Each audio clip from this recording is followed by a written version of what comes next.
Саламатсыңарбы 10 класстын окуучулары? Адам жана коом предмети.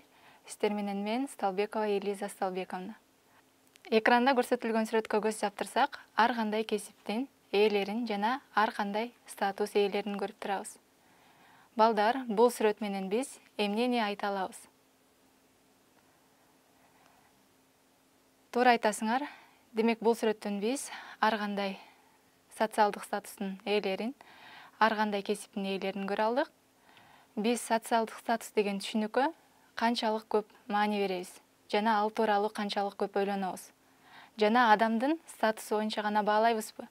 Мына ушуга окшогон суроолордун баардыгын бүгүнкү сабакта карап чыкканга аракет жасайбыз. Бүгүнкү сабагыбыздын темасы адамдын социалдык макамы жана социалдык мамилелер. Сабактын планы менен таанышып кетели. Коомдун социалдык түзүмү, социалдык стратификация, социалдык мобилдүүлүк, социалдык статус жана социалдык роль. Коомдун социалдык түзүмү. Деги эле коом деген эмне? Алгач коом деген сөзгө түшүнүк берели. Коом бул жалпы кызыкчылыктары, баалуулуктары жана багыттары бар адамдардын тобу болуп эсептелет. Коомдун социалдык түзүмүнө социалдык топтор, социалдык катмарлар, социалдык жааматтар жана социалдык институттар кирет. Ар бири өз алдынча бири-бири менен социалдык мамилелерди түзө алышат. Социалдык түзүмдүн негизинде ар түрдүү социалдык топтордо эмгектин, жашоо шартынын, конкреттүү муктаждыктардын жана кызыкчылыктардын, ошондой эле баалуулук менен ченемдердин ар түрдүү бөлүштүрүлүшү болуп жатат. Социалдык түзүмдүн негизги ролу бул коомду бир бүтүн катары уюштуруу жана коомдун бүтүндүгүн жана стабилдүүлүгүн сактоого өбөлгө түзүү. Демек, коомдун социалдык түзүмүнө аныктама берели. Коомдун социалдык түзүмү деп социалдык топтордун, катмарлардын, жааматтардын жана социалдык институттардын ортосундагы өз ара байланышкан мамилелердин жыйындысы. Социалдык топ бул белгилүү тарыхый коомдун чегинде калыптанып, жалпы кызыкчылыкка, дөөлөткө жана жүрүм-турумунга ээ болгон адамдардын туруктуу тобу. Ар кандай социалдык топтор коомдо ар кандай орунду ээлейт. Бул бирдей эмес укуктар менен артыкчылыктар, жоопкерчиликтер жана милдеттер, мүлк жана киреше коомдун мүчөлөрүнүн ортосундагы бийликке жана таасирге карата мамилелери менен аныкталат. Коомдо социалдык дифференциация деген түшүнүк бар.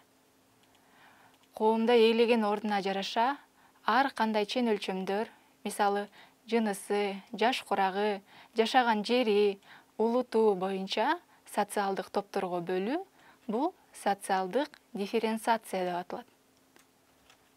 Ар түрдүү социалдык катмарларга коомдук ресурстарды бөлүштүрүүдө дифференциация социалдык теңсиздиктин пайда болушуна алып келет.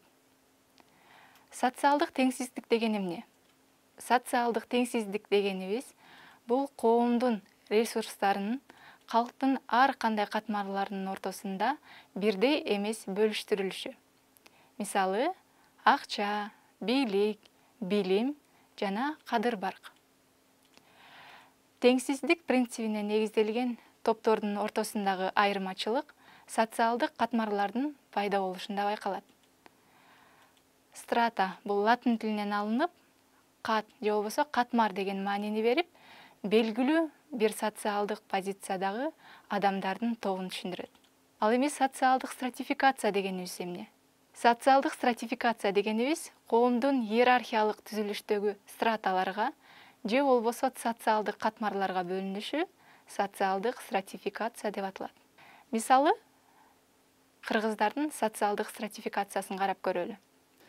Коомдун жогорку катмарына ууру башында бийлер, байлар, баатырлар, атка минерлер турса, коомдун төмөнкү катмарында букаралар, кедей кембагалдар турган. Социалдык стратификация түшүнүгү коомду таптарга бөлүүнү дагы камтыйт.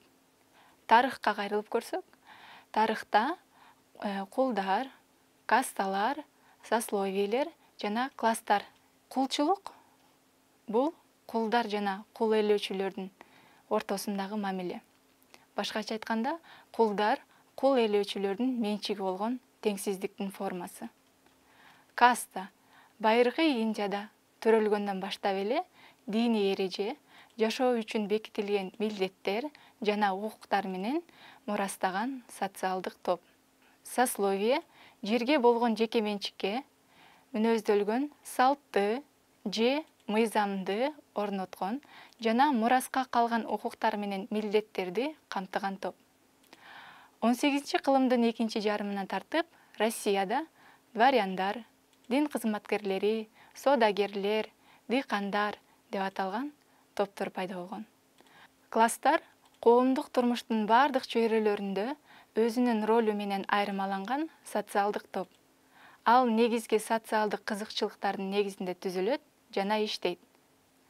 Кулдар жана кул ээси, феодалдар жана көз каранды дыйкандар, буржуазия жана пролетариат.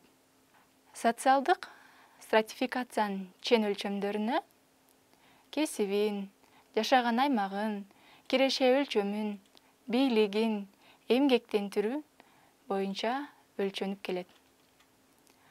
Стратификациянын чен өлчөмдөрүн талдоодо социологдор арасында бирдиктүү ой пикир жок. Социалдык стратификация тууралуу Карл Маркс жана Макс Вебердин теорияларын карап чыксак, төмөндөгүдөй жыйынтыкка келебиз. Карл Маркс коомдун класстык стратификациясын экономикалык фактор аныктайт деген көз карашты билдирген. Себеби социалдык стратификациянын негизги формасы бул коомдук класс.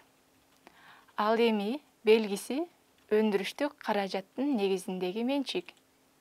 Класс деп буржуазия менен пролетариаттын ортосундагы таптык мамилени көрсөтөт. Силер билгендей, буржуазия бул капиталга ээлик кылган коомдук тап, ал эми пролетариат болсо жалданма эмгек менен күн көргөн социалдык топ же жумушчулар тобу деп айтсак болот. Макс Вебердин теориясын карап чыгалы. Макс Вебердин теориясы боюнча менчик, бийлик, кадыр-барк деген көз карашты айткан. Социалдык түзүмүндө Макс Вебер классты көрсөтөт.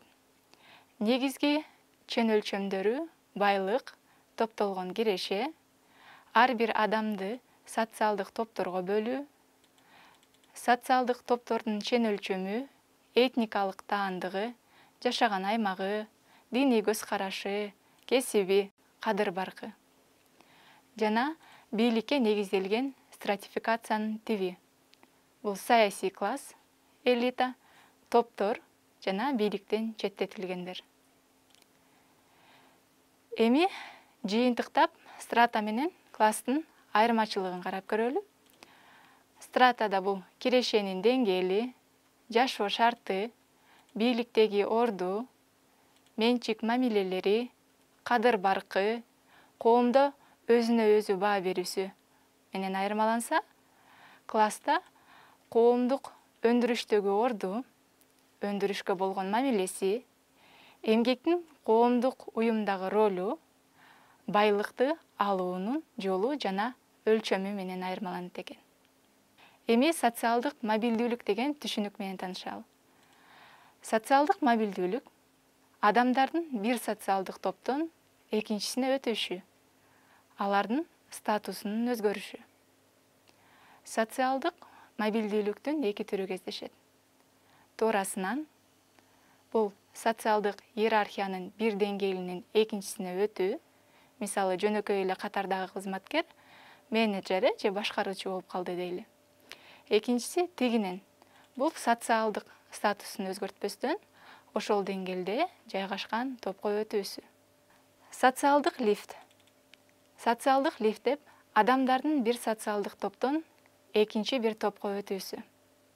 Белгилүү социолог Питер Сорокиндин теориясы боюнча социалдык лифтти армия, мектеп жана чиркөө түзөт деген. Ал эми биз бүгүнкү күндө социалдык лифтке эмнелерди киргизебиз? Үй бүлөнүн социалдык макамын, акыл эс жана физикалык жөндөмүн, жашаган жерин, билимин жана тарбиясын, ошондой эле аскердик кызматын.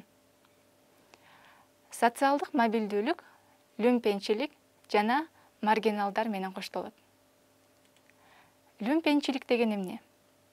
Люмпенчилик немецтин люмпен сөзүнөн алынып, самтыраган деген маанини берет. Бул өз алдынча уюшулган кыймылга жөндөмсүз коомдун төмөнкү катмарынын өкүлдөрү. Маргинал деп француз тилинен которулганда кошумча нерсе же болбосо артык баш нерсе.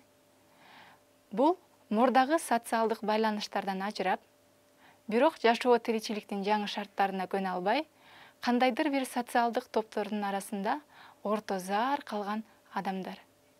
Мисалы, эмигранттар. Эми адамдын социалдык статусу тууралуу сөз кылсак, статус деген эмне? Статус качан жана коомдун кайсы мезгилинде пайда болгон? Мына ушул суроолорго жооп издейли. Алгачкы жааматтык коомду карайлы. Алгачкы жааматтык коомдо эмгектин эң жеңил түрү башталат, силер билесиңер. Бул коомдо адамдар аңчылык жана жиночулук менен кесип кылышкан. Ошондой эле адамдардын ортосундагы мамиле бирдей болгон. Ал эми феодалдык коомду карап көрө турган болсок, адамдар бул коомдо көбүнчө жерге басым жасашкан. Бул мезгилде эмгектин өндүрүштүк мамилелери түзүлө баштайт. Феодалдык коомдун негизин феодалдар жана көз каранды дыйкандар түзгөн. 15-кылымдан баштап дыйкандардын жерсиз калуу процесси башталат. Бул мезгилде өнүккөн феодалдык мамиле бузула баштайт. Капиталисттик коомдук түзүлүштүн элементтери пайда болуп, акча товар мамилелери өнүгө баштайт. Дыйкандардын көтөрүлүштөрү күч алат. Кол өнөрчүлөр жасаган буюмдарын соодагерлерге өткөрүп берүү милдети үчүн акча, чийки-зат жана шаймандарды алышкан. Мына ушундай жол менен кол өнөрчүлөр жалданма жумушчуларга айлана баштаган. Капиталисттик коомдо, билесиңер, ири капитал ээлери менен жалданма жумушчулар түзгөн.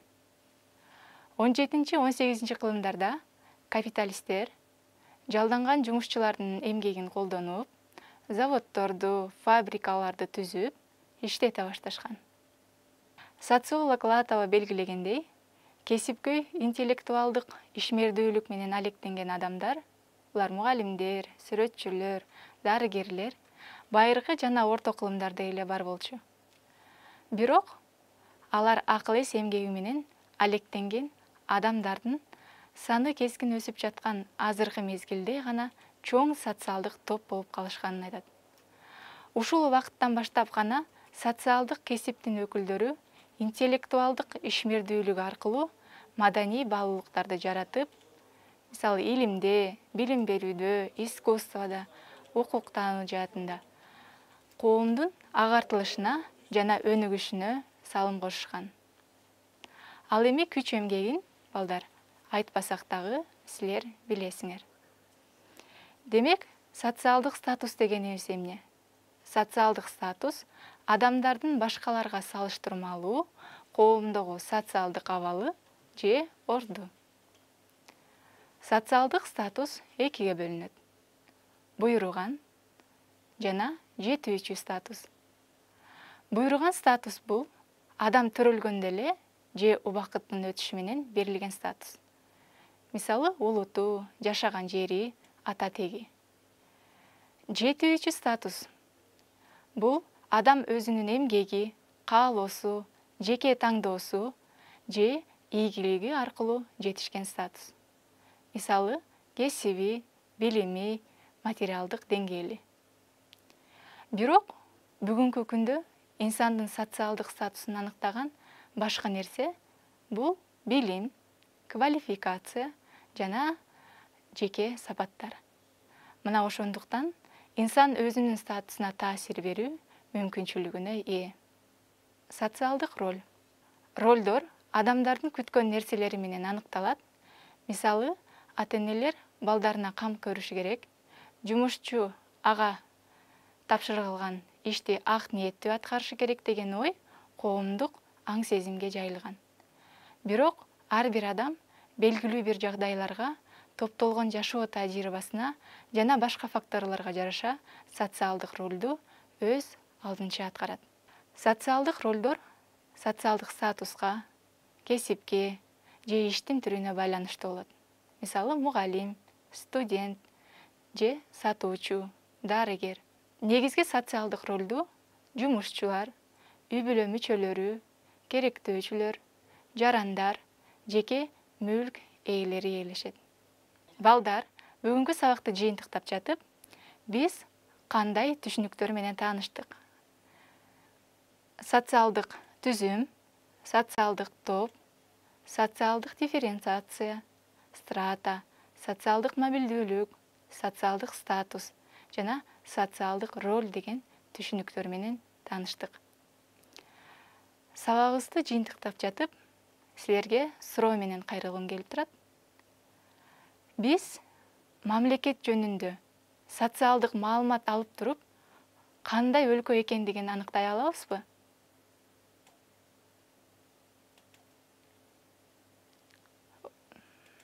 Ооба, эгерде айылда жашаган дыйкандардын саны көп болсо, демек бул агрардык мамлекет болуп эсептелинет.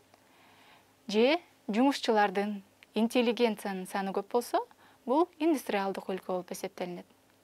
Экинчи суроом, адамдын жеке сапаттарын жана кесибине жараша ишмердүүлүгүн баалап, ал адамдын социалдык макамын айта алабызбы? Ооба, айта алабыз. Бирок адамдардын статусуна карап мамиле кылуу бул жаңылыштык.